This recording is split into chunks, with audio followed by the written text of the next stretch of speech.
So I designed this one-page website based on my last homepage project. And my homepage project was about creating a guitar community for all guitar lovers.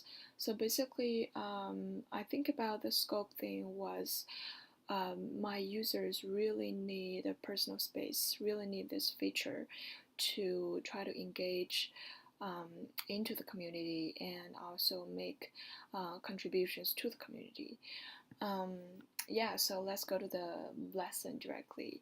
So you can see that basically I was not trying to design a lesson like you're really like to learning something in the classroom, remember knowledge. Basically, uh, this simple lesson is about like users should get familiar with how to make use of the personal space and get familiar with the interface and different parts in their like personal space and how to use different parts to uh, make contributions to the make contributions to the community, like uploading guitar tabs or downloading guitar tabs or uploading videos. And specifically, I try to introduce the part that create new tabs because this is one of the most important and useful functions in my website.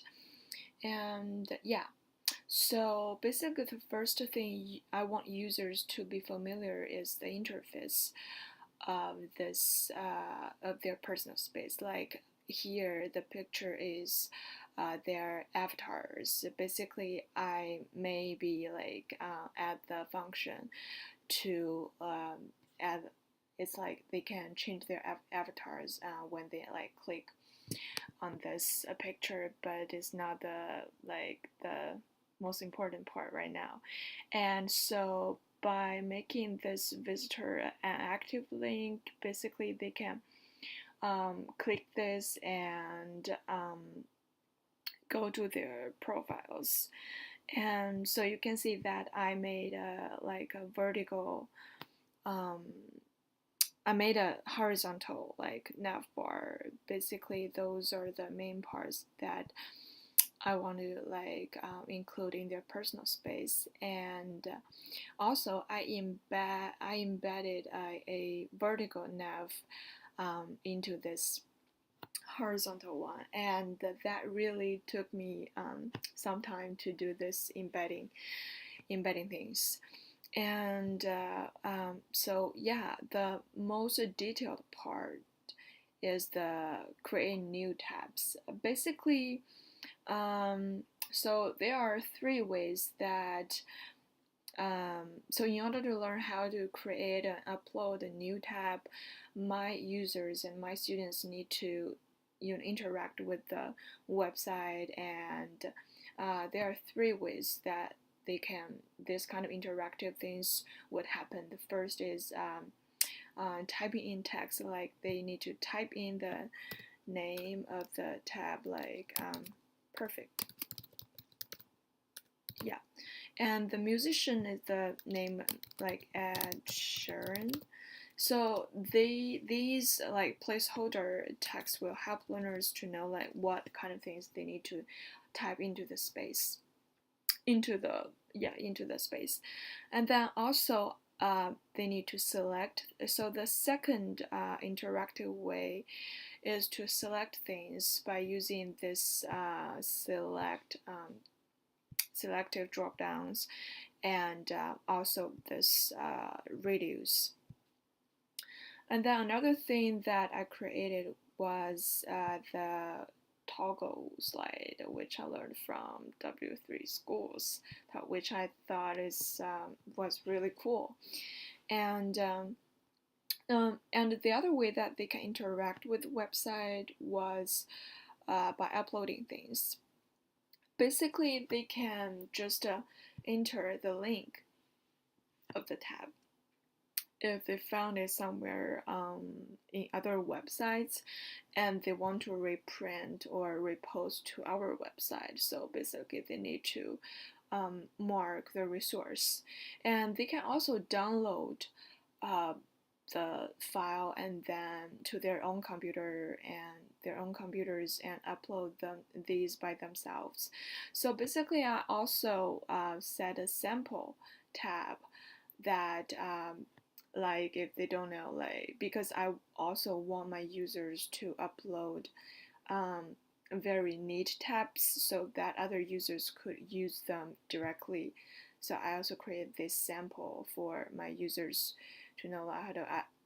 This sample I could really open this sample in my Safari browser, but I don't know why it didn't work on my Chrome. I'll figure it out later.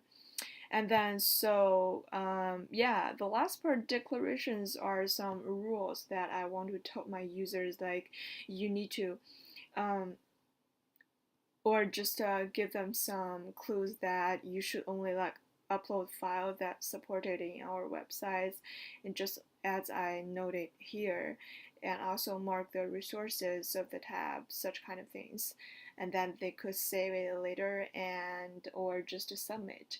So finally, I really want to mention some problems that spent me a lot of time while I'm writing my code. Yeah, so it's really different from what I felt about coding last week. Because last week, even though I created like a much more beautiful website than this week, but I felt like last week's work is much easier. But this week, it seems like this website is like much simpler than my last week's, but it really took me longer time, and also in terms of the code, I also wrote like as many code as I did last week. And so the first thing I found probably is about the internal link. It's about the href thing. Let me find it. Yeah. So basically for the tab content, I used to think that this href thing. So basically, sometimes we just add a hashtag into the code just to symbolize that it is an empty link. But this time, I just thought this name is just a random name uh, to warn you that what it is about. But the thing is, I forgot about like how to add internal link.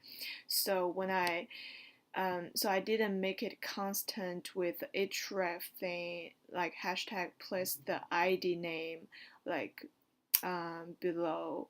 So basically for here, if I use ID vpills new, I used to maybe for this href, I maybe just a tab like hashtag v new or vpills like another name. So the first time I found my vertical things, it doesn't work. So basically, at that time when I click the create new, it also appeared this tab collection.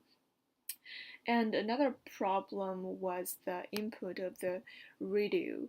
Um, yeah, basically the name. Let me find it. Um, okay, basically the name means. My understanding means like those three like option redos are in the same redo group.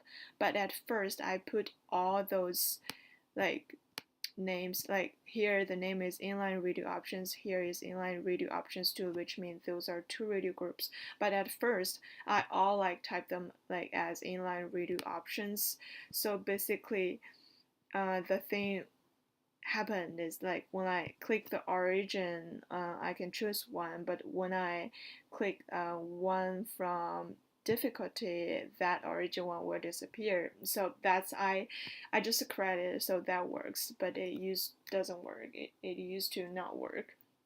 So that were like two main problems that I encountered in this project. And yeah, I was running out of time. Sorry.